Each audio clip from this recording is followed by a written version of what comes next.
20 जुलाई 1969 Apollo 11 mission की lunar module चांद पर लैंड करता है। इसमें बैठे हैं एस्ट्रोनॉट नील आर्मस्ट्रांग और एडविन एल्ड्रिन।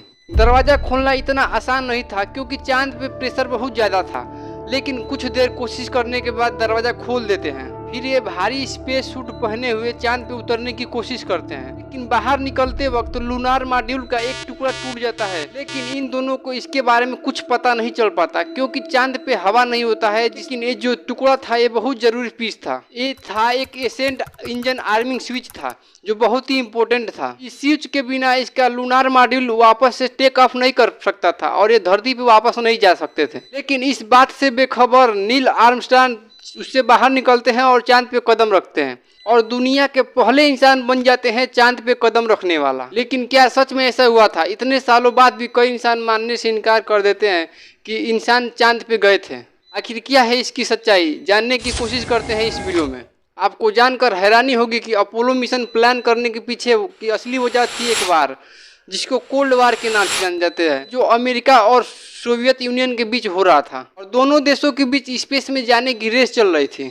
1957 में सोवियत यूनियन दुनिया का पहला देश बन जाता है, पहली आर्टिफिशियल सैटेलाइट लॉन्च करने वाला, जिसका नाम था स्पुतनिक। और अमेरिका इसे देखकर शॉक्ड रह जाता है कि सोवियत यूनियन उससे आगे क्यों ऐसे निकल गया।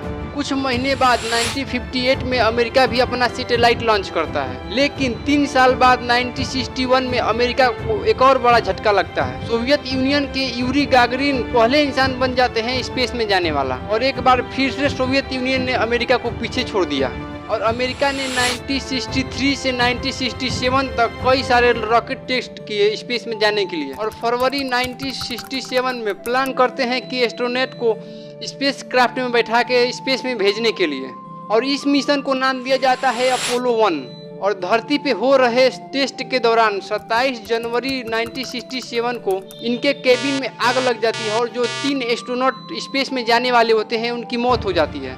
और इस हादसे के बाद नासा हार नहीं मानता और अपना टेस्ट जारी रखता है। इसके बाद अपोलो 4, अपोलो 5, अपोलो 6 मिशन को लॉन्च किया जाता है जो अनमेन्ड होता है। और अक्टूबर 1968 में अपोलो 7 मिशन लॉन्च किया जाता है और इसमें इंसानों को बैठा के स्पेस में भेजने वाला टेस्ट सक्सेसफुल रहता है। और 16 जुलाई 1969 को अपोलो 11 मिशन लॉन्च किया जाता है जिसमें 3 एस्ट्रोनॉट को बैठा के चांद पे भेजा जाता है। और इसमें 38 साल के कमांडर नील आर्मस्ट्रांग थे जो इस मिशन को लीड कर रहे थे। कमांड के मॉड्यूल पायलट माइकल कॉलिंस थे और लूनार मॉड्यूल के पायलट एडविन एल्ड्रिन थे।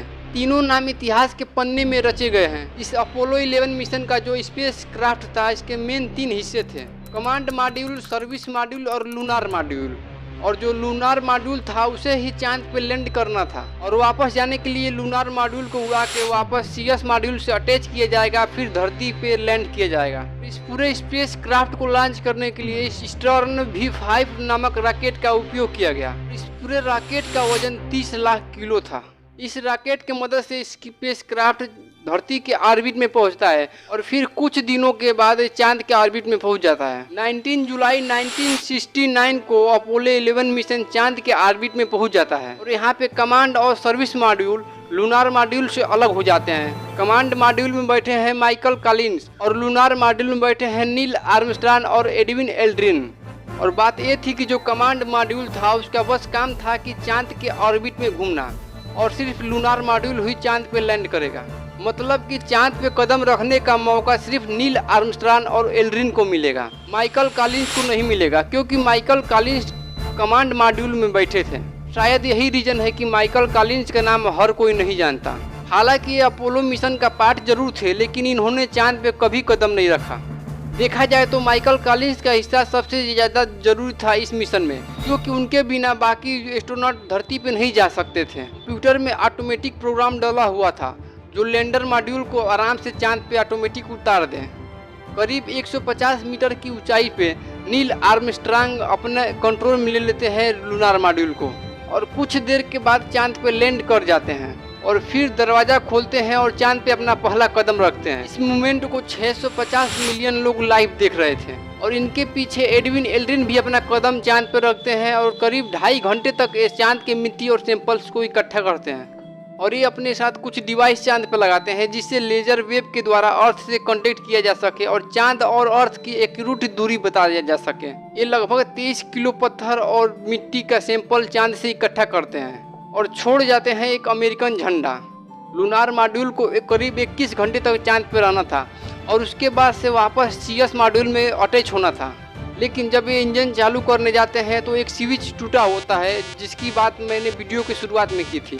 ये एक ऐसा स्विच था जिसके बिना इंजन को चालू करना नामुमकिन था और ये लोग मिशन कंट्रोल को इस डैमेज के बारे में बताते हैं। और कुछ देर के बाद एडविन एल्ड्रिन ने एक दिमाग लगाया और इन्होंने अपने बाल पेन की मदद से इस सर्किट को जोड़ दिया और इंजन चालू हो गया। मतलब एक पेन की मदद से इंजन को चालू कर दिया और इंजन कुछ देर के बाद उड़ के जाके सीएस मॉड्यूल से अटैच हो जाता है और वो लोग धरती को रवाना हो जाते हैं।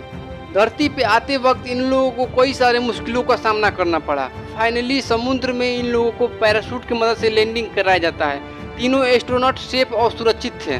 दुनिया के लिए एक चमत्कार से कम नहीं था कि तीनों एस्ट्रोनॉट जिंदा लौट आए।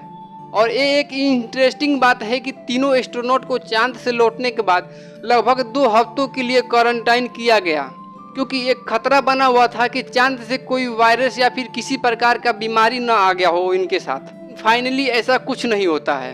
अब इस पे कुछ अजीबोगरीब थ्योरी की बात करते हैं। एक थ्योरी के अकॉर्डिंग अगर चांद पे हवा नहीं है तो अमेरिका का झंडा चांद पे लहराया कैसे?